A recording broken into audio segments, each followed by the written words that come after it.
sebelum mulai YouTube juga sudah mikir kayak YouTube ini atau fame itu kan nggak selamanya, Iya. ya kan. Sedangkan kita dapat uang dari YouTube itu kan ketika kita masih punya fame.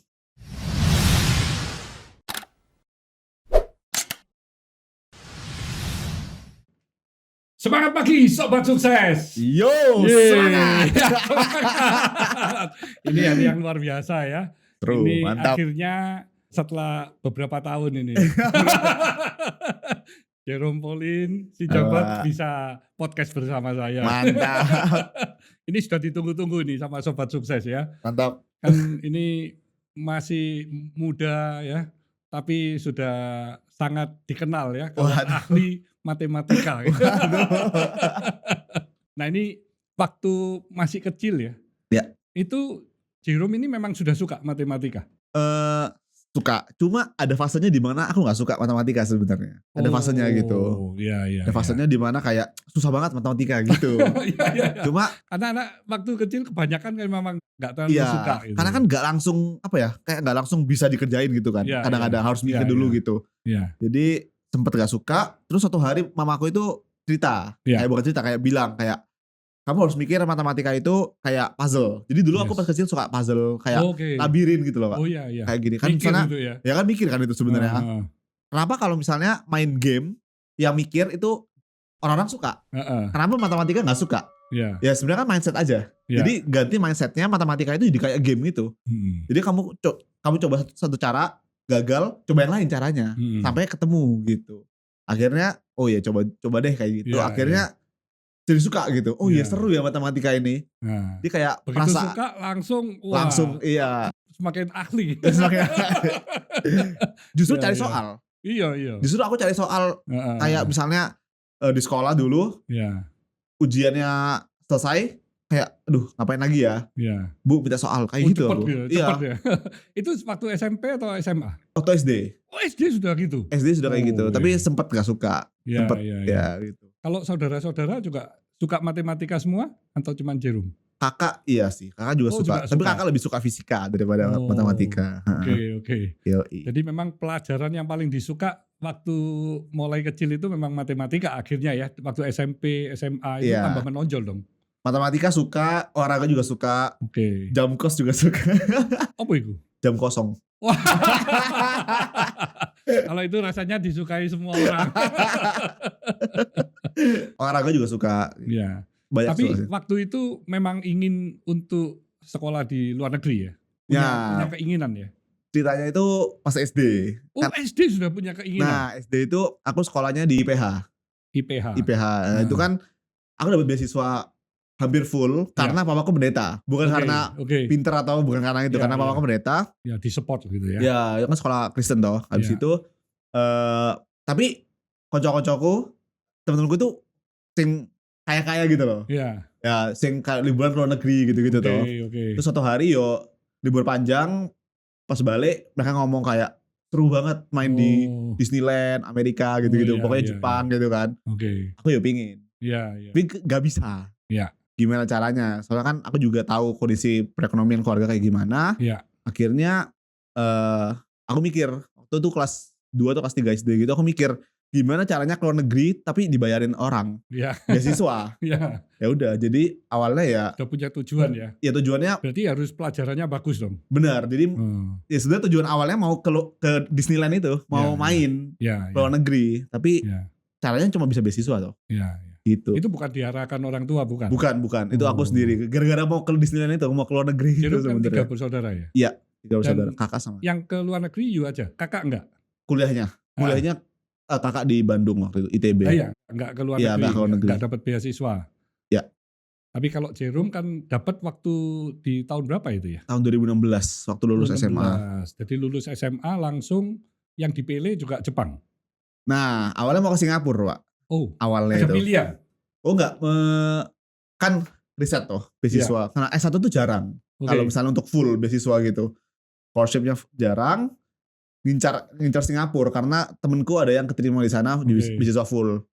Kesempatan nih gitu. Belajar pas SMA tapi gagal. Jadi keterima di NTU Pak, Nanyang. NTU. Itu masuk tapi beasiswa cuma setengah. Oke. Nggak dapat beasiswa full. Iya. Akhirnya boardingnya juga nggak dapat. Iya, nggak dapat beasiswa setengahnya cuma buat kampus ya, uang hidupnya gak ada, kayak gitu-gitu, karena itu kan berat banget toh. Apalagi Singapura kan biaya hidupnya tinggi banget. Nggak ada, akhirnya nyerah. Habis itu suatu hari tiba-tiba dapat info tentang Jepang ini. Akhirnya daftar. Yang daftar tuh ada 20.000 orang lebih gitu. 20.000? Yang keterima cuma 2. Dari 20.000? Dari 20.000. 20.000 itu alokasi untuk beberapa negara tentunya ya? Atau itu Indonesia untuk saja? Untuk Indonesia. Waduh. Iya. Oh, yang ngelamar 20.000? 20.000-an orang yang daftar. Padahal cuma jatahnya 2. Iya. Luar biasa. Itu pas aku lihat per tahun cuma keterima 2 toh. Aku langsung kayak lemes, Pak. Kayak wah, gimana ini per tahun cuma 2 loh ya kan. Tapi ya udah daftar aja. Kan lebih baik coba daripada. Akhirnya pengetesannya pakai apa? Ada 4. Jadi pertama dari nilai dulu, nilai sekolah. Nilai sekolah, daftar pakai nilai, terus dipanggil ujian. Ke Jepang? Oh, di Jakarta semua. Oh, Jakarta panggilnya. Dipanggil ujian math and English. Wow. Macam Inggris. Pas itu dong, math-nya suka. Nah, pas banget. Iya, untung kayak.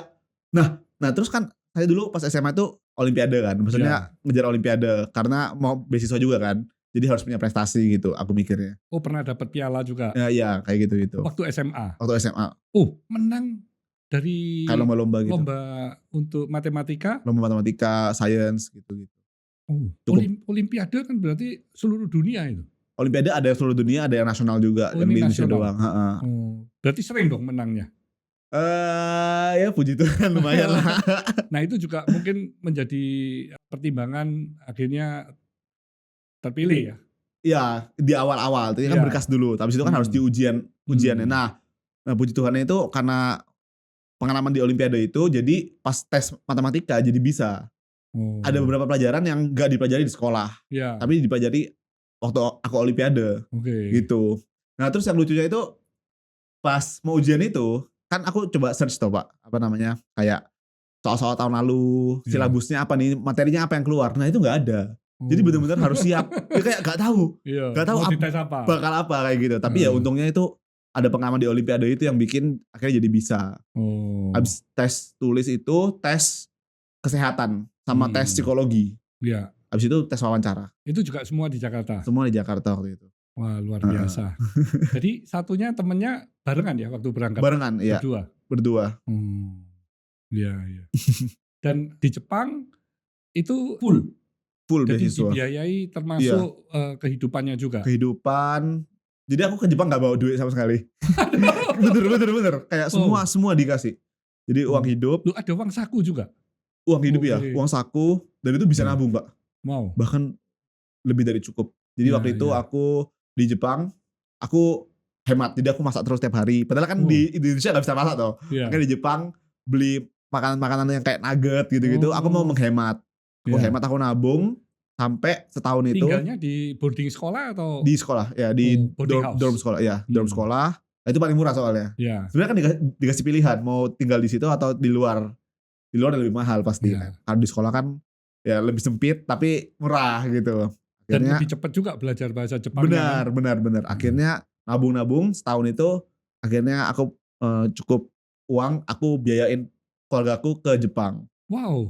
untuk ke Disney bareng-bareng. Itu jadi kayak impiannya terwujud di situ. Itu setelah berapa lama? Ke Disney itu. Setahun. Jadi setahun sudah bisa nabung untuk tiket seluruh keluarga. Iya. Soalnya lumayan banget uang beasiswanya. Iya.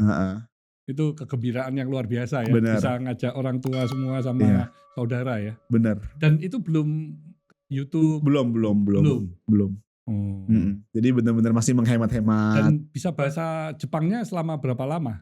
1,5 tahun itu belajar bahasa Jepang dulu. Jadi saya di Jepang totalnya. Gak langsung masuk ke university? Gak langsung masuk. Jadi sekolah bahasa Jepang dulu. Memang di Jepang itu sangat disiplin ya? Disiplin Pak. Dari sisi kebudayaan juga. Yes. Itu diajarkan semua waktu bahasa itu? Diajarkan semua. Sopan santun. Iya, sopan santun gitu. Luar biasa di Jepang itu. Tapi saya dapat pengalaman di Jepang itu memang barang itu juga nggak bisa hilang ya. Ketinggalan di taksi juga kembali. Uang di train juga bisa kembali, heran itu. Iya. Kok nggak diambil gitu loh. Iya. Jadi memang sudah diajarkan sejak dini ya di Jepang itu ya. Iya benar. Kalau bukan haknya Ya, you Ya, jangan ambil. jangan Jadi ambil. itu benar-benar luar biasa. Iya. Bukan karena agama ya. Justru di Karena sana juga, kan agamanya hampir nggak ada gitu. oh ya, oh bukan Iya, Shinto. ada Shinto tapi kayak dari teman-teman aku ya mereka apa ya ngomongnya kayak bukannya kayak kita yang menganut banget gitu. Oh, Kayak mereka ya ada agama Shinto tapi kayak ya udah kayak iya. semacam apa ya? Cuma way of life aja, bukan Iya. yang suatu yang di iniin banget gitu. Iya. Ada yang kayak gitu tapi ada juga yang kayak ya udah santai aja gitu. Tapi kedisiplinannya yang Disiplinannya luar biasa. sih itu hebat banget itu makanya. Iya. Kayak wow. Jadi akhirnya setelah 1,5 tahun baru waktu ngajak keluarga ke sana berarti masih belum masuk uni ya, masih belajar bahasa. Masih belajar waktu itu. bahasa waktu itu. Oke. Iya. Dan masuk uninya ngambil bagian math juga. Math juga, applied mathematics.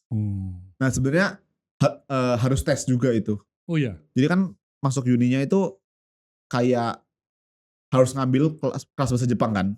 Nah itu tes lagi. Tesnya itu lawan orang-orang Chinese yang udah bisa bahasa Jepang, yang udah bisa baca. Jadi ada gapnya itu loh.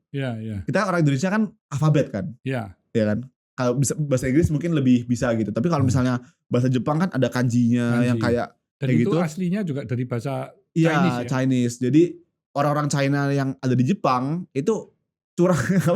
Aku ngomongnya sih curang sih. Soalnya mereka udah ada privilege-nya duluan gitu. Kayak mereka sudah paham kayak teman-teman aku gak bisa baca. Gak ngerti bacanya apa tapi mereka tahu artinya.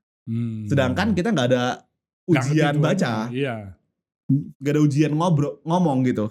Ujiannya cuma baca doang. Jadi kayak ya susah banget untuk orang Indonesia kayak aku gitu.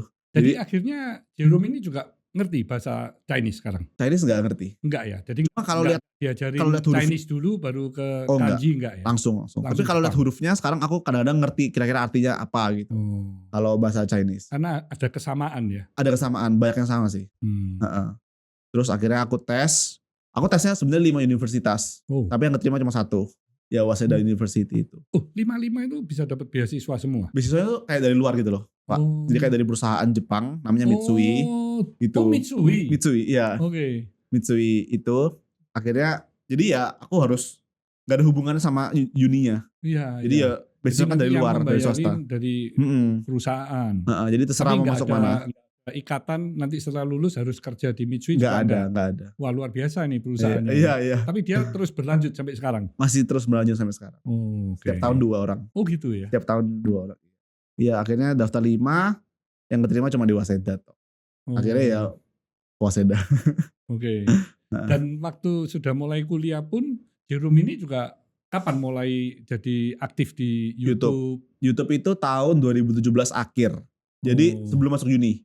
Masuk uni 2018 April. Ya. Nah 2017 akhir itu saya udah keterima di Waseda. Terus saya juga udah lulus JLPT namanya. JLPT itu kayak TOEFL, semacam TOEFL untuk bahasa Jepang. Nah, itu ada 5 level. N5, 4, 3, 2, 1. Yang paling susah itu N1.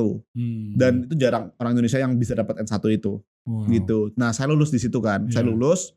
Terus mulai banyak yang nanyain gimana sih tips belajar bahasa Jepang gitu. Dan salah satu hal yang bikin saya mulai bikin YouTube itu karena tahun 2016 waktu saya ke Jepang itu kan skillnya 0. Saya gak tahu bahasa Jepang kan, gak bisa.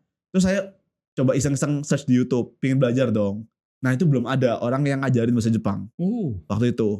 Jadi kayak yaudah setelah akhirnya setahun aku lulus dan banyak yang nanyain aku dan aku juga ingat pengalaman aku waktu itu mau belajar di YouTube. Gak ada, akhirnya aku bikin channel YouTube untuk ngajarin bahasa Jepang. Makanya namanya Nihongo Mantapu. Nihongo itu bahasa Jepang artinya.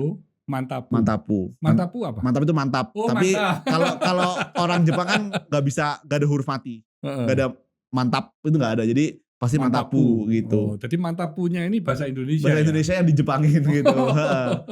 Nah jadi dan berarti Jerome yang pertama ya, yang ngajar bahasa dalam Jepang. Keluarga yang aktif di YouTube. Iya. Terus Jaehyun juga akhirnya bersama-sama. Akhirnya setelah YouTube-nya makin lama makin besar. Cepet itu waktu itu. Kan masih belum populer ya? Belum terlalu cepat.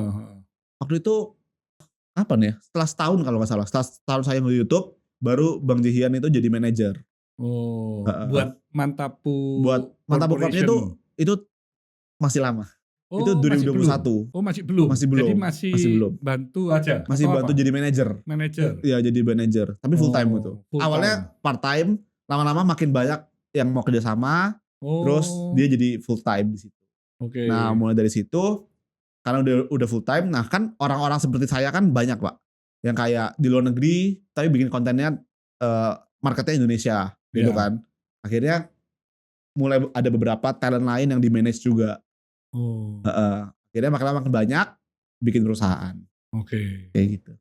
Jadi luar biasa ya. Jadi Jerome maupun Jaehyun waktu sekolah sudah mulai ini ya, ngembangin YouTube ya. Iya, waktu Dan sudah kuliah. banyak kerjasama dengan perusahaan-perusahaan. Lumayan. Sehingga ya penghasilannya sudah bagus dong. Puji Tuhan. Jadi akhirnya tahun 2000 waktu pandemi itu sudah berapa subscriber itu? Nah, waktu pandemi itu kayak penambahannya cukup signifikan sih. Karena mungkin banyak orang tinggal di rumah, terus kayak main source of entertainmentnya kan ngeliat YouTube atau ngeliat yang digital kan. Yeah. Makanya kayak banyak yang rame kan. Semua digital kan rame gitu. Yeah. Dan waktu itu pas apa sih lockdown gitu. Nah di Jepang itu kita malah disuruh travel sama pemerintahnya biar ekonominya muter. Karena Jepang itu waktu pandemi itu malah suruh traveling. Jepang itu kan di dalam negeri. Iya, traveling di dalam negeri. Karena Jepang itu kan lockdown kan. Lockdown dari luar. Jadi gak ada turis yang masuk. Betul. Nah, Jepang kan mainnya kan turis kan. Maksudnya kayak banyak banget turis yang biasanya ke Jepang. Nah, kan ditutup semua. Jadi kayak gak ada turisnya lagi nih gitu. Akhirnya mereka government-nya itu nge-push rakyat-rakyatnya untuk travel. Bahkan disubsidi gitu waktu itu. Wow. Iya, disubsidi buat travel. Masih tinggi loh yang kena ya. Iya. Waktu COVID itu kan Jepang termasuk tinggi juga kenanya. Iya. Nah makanya waktu tahun 2020 itu saya gak bisa pulang kan ke Indonesia. Ya sebenarnya boleh sih pulang, tapi kamu gak bisa balik lagi. Akhirnya saya gak pulang, waktu libur musim panas, bingung kan, ngapain ya gitu. Akhirnya udah travel Jepang yuk gitu. Lebih aktif lagi di YouTube-nya. Malah dari situlah kayak makin naik gitu. Maksudnya makin rame di situ. Iya, karena semua orang juga jarang keluar akhirnya kan YouTube ya. Banyak orang yang kayak suka Jepang, yang kangen sama Jepang, akhirnya lihat YouTube saya kayak gitu-gitu. Iya. Nah kalau papa mama juga dari entrepreneur, pengusaha? Papa pendeta. Papa pendeta, kalau mama ibu rumah tangga. Jadi nggak ada keluarga background entrepreneur. Nggak ada. Mulai mengarah ke bisnis itu di tahun berapa? Mulai mengarah ke bisnis itu tahun 2021 sih. Maksudnya waktu bikin Mantapu Corp itu. Mantapu Corp. Ya itu bikin talent management itu.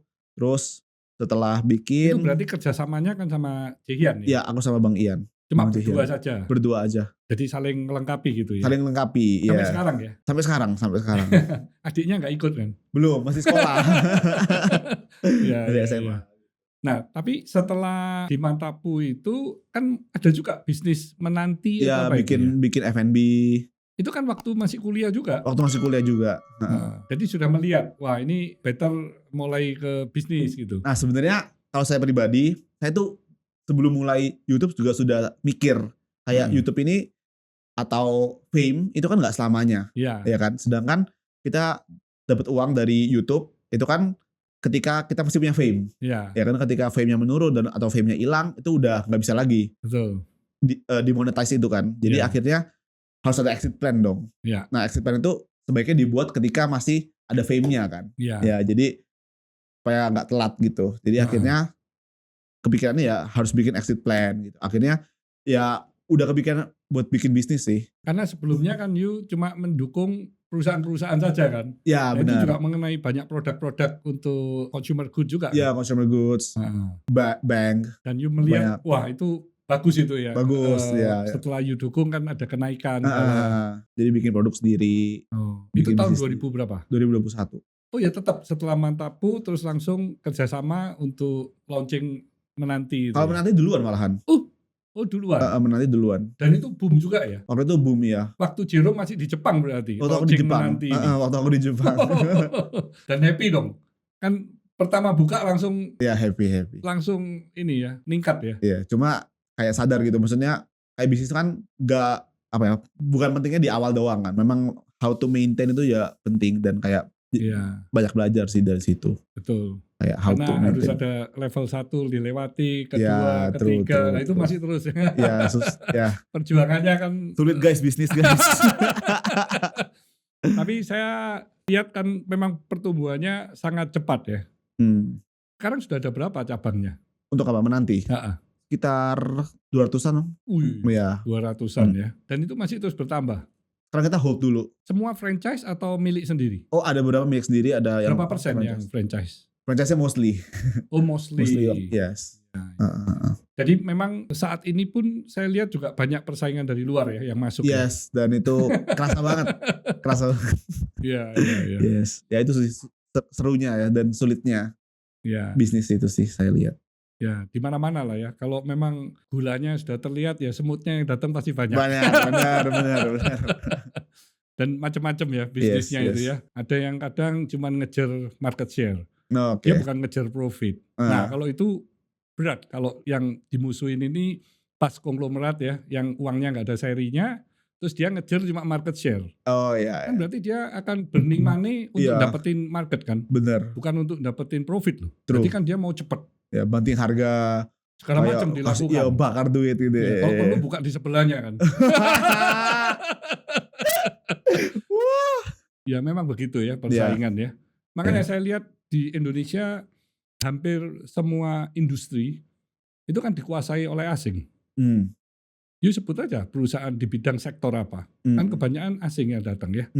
Dia terlambat masuk, kadang-kadang dia mengincar. Yang nomor 1, nomor 2 siapa, dia datang, dikasih offering yang menarik supaya dijual. Yes. Nah ini sekarang kalau dulu eranya kan memang dari Eropa, dari Amerika, dari Asia. Sekarang kan dari China ya. Ini China yang punya uang kan semakin banyak ya. Yes. Dan dia paling berani sekarang. Benar. Kalau dia nggak mau dibeli, dia datang. Benar. Dan dia datangnya full tim ya. Full tim, benar. Dia mulai dari prinsipalnya diajak, nanti di channelnya diajak, semuanya diajak barengan semua. Iya. Wah itu kan bahaya. Ya, dia memang punya kekuatan seperti itu. Makanya di Indonesia harus pintar-pintar berkolaborasi. Kita punya kekuatan sehingga kita nggak takut kalau dia datang. Yes. Harus begitu. Benar. Dan ini kan yang disuarain sama Raymond kan. Raymond sini. Revolusi lokal ya. Itu ya. Karena ngeri banget sih. Saya juga ngobrol-ngobrol sama dia kayak ancaman, bukan ancaman ya, kayak kalau kita nggak sadar itu menakutkan ya sebenarnya. Iya. Kayak di momen kita sadar itu udah telat. Kalau kita nggak sadar sekarang gitu. Iya. Kayak di momen kita sadar tuh nanti udah kayak udah di mana-mana, udah kayak terlalu menjamur. Mereka kan banyak yang sudah invest di Indonesia. Jadi perusahaan asing yang sudah PMA tapi investnya di Indonesia. Makanya yang waktu ngobrol-ngobrol sama Raymond Chin kan saya tanya, itu yang you maksud lokal itu kalau perusahaannya asing gimana? Iya. Nah saya clearkan kan. Kalau dia memiliki lebih dari 50%, misalnya 51 ke atas, ya itu sudah asing itu. Ya kan? Iya. Kan dia sudah bukan lokal lagi kan? Ya majority-nya udah. Kecuali asingnya cuma 10%, cuma minority ya. Ya nggak apa-apa, itu anggap aja lokal. Ya. Tapi kalau dia sudah nguasain di atas 50% ya berarti dia yang mengendalikan. Yang mengendalikan, majority-nya di sana. Makanya waktu Presiden Jokowi bisa merubah Freeport menjadi Indonesia majority, itu luar biasa sekali. Keren itu. Itu luar biasa sekali. Karena itu dari mayority asing, sekarang mayority kan Indonesia. Berarti Indonesia yang lead kan ya. Ada sesuatu kebijakan segala kan kita yang jadi yang leadnya kan. Itu luar biasa. Kan valuationnya 51 sama 49 itu bedanya banyak loh. Iya. You bukan cuma ngitung percentage loh. Value-nya itu berbeda. You 51 sama 49. Ya, jadi itu memang seru. Jadi kita di Indonesia harus jadi raja di kandang sendiri. Benar. Kalau kita di dunia nggak bisa jadi raja, tapi di Indonesia juga nggak jadi raja itu konyol itu kan. Iya. Ya mesti ini ya bersama-sama. True. Mesti bisa. Jadi next setelah menanti ada buka bisnis lagi ya? Lebih ke invest sih dari Mantapu Corp-nya. Kita bikin studio. Terus terakhir ini kita mendukung perusahaan-perusahaan lokal. Mendukung, yes, true. Invest. Baru-baru ini kita investnya ke make up. Ada kayak UMKM yang mau apa? Jadi sektor kosmetik atau skincare? Kosmetik. Kosmetik. Yang baru-baru ini kita Jadi investor. Jadi investor sekarang. Minority tapinya. Minority, yes. Dan banyak perusahaan. Nggak mau langsung banyak. Jadi kayak bener-bener ini kayaknya oke lah gitu. Tapi terus you dukung gitu ya? Ya dukung. Dukung dari sisi sosial medianya. Sosial media, marketing. Sudah berapa lama? Yang mana? Yang Stadio? Sudah mulai invest ini sudah berapa tahun? Dari 2022 sih kayaknya. Kalau yang make up itu 2023 ini. Baru saja. Tapi kalau yang Stadio itu 2022. Ini make up atau produk ya? Masih satu produk. Produk yang dijual melalui online. Yes. Nah ini ada pengaruh nggak dengan ini isu TikTok yang sekarang kan lagi rame ini? Oke. Penjualan di TikToknya berapa persen gitu? Nah, iya sih. Kayak bingung juga ya. Soalnya nah, sebenarnya aku juga pingin bahas TikTok Shop gimana kalau menurut Bapak? Kalau menurut saya ya sesuatu hal itu nggak mungkin you bisa bendung ya. Kalau you nutup di TikTok ya perusahaannya akan mencari jalan yang lain ya. Iya. Dia melalui e-commerce yang lain kan juga bisa sesungguhnya ya. Kan dipisah kan nanti katanya. Kenapa? Kan nanti katanya dipisahkan yang social media sama yang. Enggak, sekarang kalau mau membendung company misalnya dari luar yang nggak bisa, Indonesia, you nggak mungkin bisa membendung selama kita open terhadap semua perusahaan ya. True. Dia kan bisa melalui channel-channel lain, bahkan mau ke offline pun ya dia punya uang kok. Iya. Iya kan? Iya. Jadi ya harus kita yang orang-orang lokal ini yang harus punya strategi gimana kita bisa bersaing sama mereka. Yes. Kita bukan menghindar, tapi kita memperkuat secara internal. Benar. Apa yang membuat kita bisa bersaing dengan mereka? Itu yang mesti dipikirin strateginya. Benar. Bukan mencari-cari cara. Menurut saya susah itu kalau cuma membendung dengan cara-cara ini nggak boleh. Ya dia tetap aja akan cari cara lain. Dan kita akhirnya kan juga nggak punya satu kekuatan atau ketangguhan untuk menghadapinya. Terus gimana kita bisa menjadi perusahaan global, kita bisa keluar? Nggak mungkin dong. Kalau kita di dalam negeri sudah babak belur, kita mau keluar. Iya. Nanti mindsetnya harus kita menang di sini, terus kita harus bisa keluar. Nah itu bagaimana? Dengan kita punya pemikiran strategi ya, mungkin dengan kolaborasi, dengan sinergi. Saya lebih percaya ke sana sih.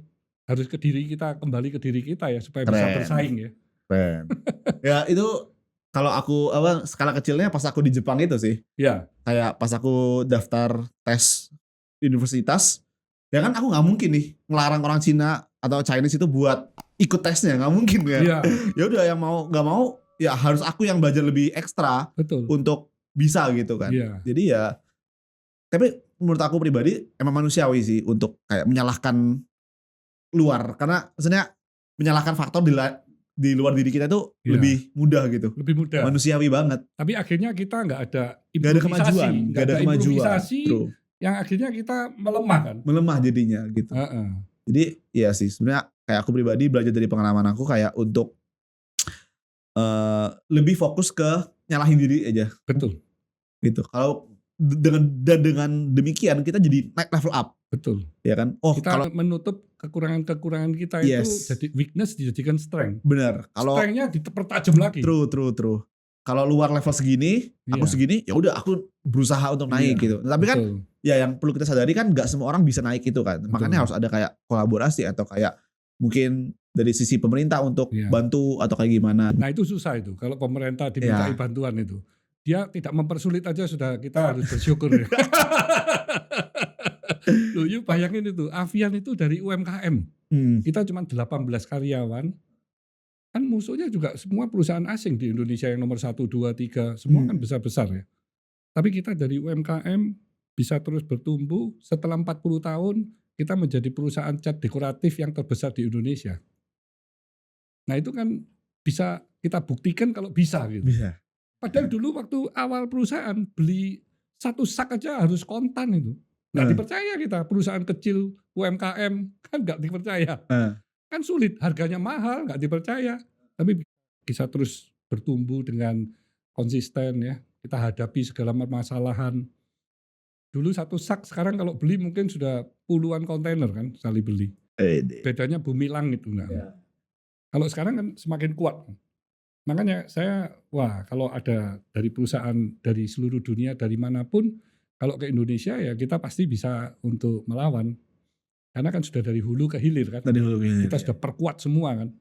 Dia kalau datang kan nggak mungkin dia bisa hulu sampai hilir kan. Iya. Jadi dia harus bakar uang dulu kan. Nah, sekarang kan orang juga, perusahaan besar juga mikir, saya kalau mau besarin, ngapain kok mesti bakar uang? Ya nggak bakar uang aja dulu. Kan dulu kan gitu ya. Nah, sama lah, itu semua orang juga begitu kan. Ya kita merasa sangat kuat dan aman lebihan. Dan bagaimana kita bisa menjadi perusahaan global kan. Iya. Setelah Indonesia kita kuasain tentunya. Mentalnya udah kuat banget. Enggak juga. Mentalnya keren. Iya. Ya semua bisnis kita masuk di AMDK. Ya tetap musuhnya juga asing kan. Kuat sekali kan mereka. 1000 perusahaan 900 lebih nggak sehat. Karena market leader-nya too strong. Terus dia punya second brand. Second brand-nya yang menghantam seluruh perusahaan lokal. Ya nggak bisa naik dong. Iya. Ada second brand yang bersaing sama second brand aja sudah nggak bisa, apalagi sama yang brand utamanya. Iya. Jadi tantangannya itu yang dihadapin ya.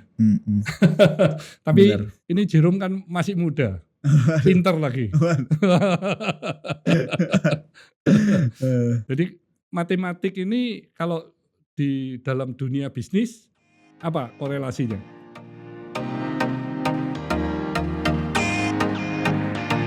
Polanya ya SD, SMP, SMA. Nanti mungkin ya pelan-pelan bisa bikin universitas mungkin. Tapi mungkin fokusnya di sekolah dasar dulu. SD, SMP, SMA. Iya. Impiannya ya. Impiannya. Tahun berapa itu bisa diwujudkan? Waduh.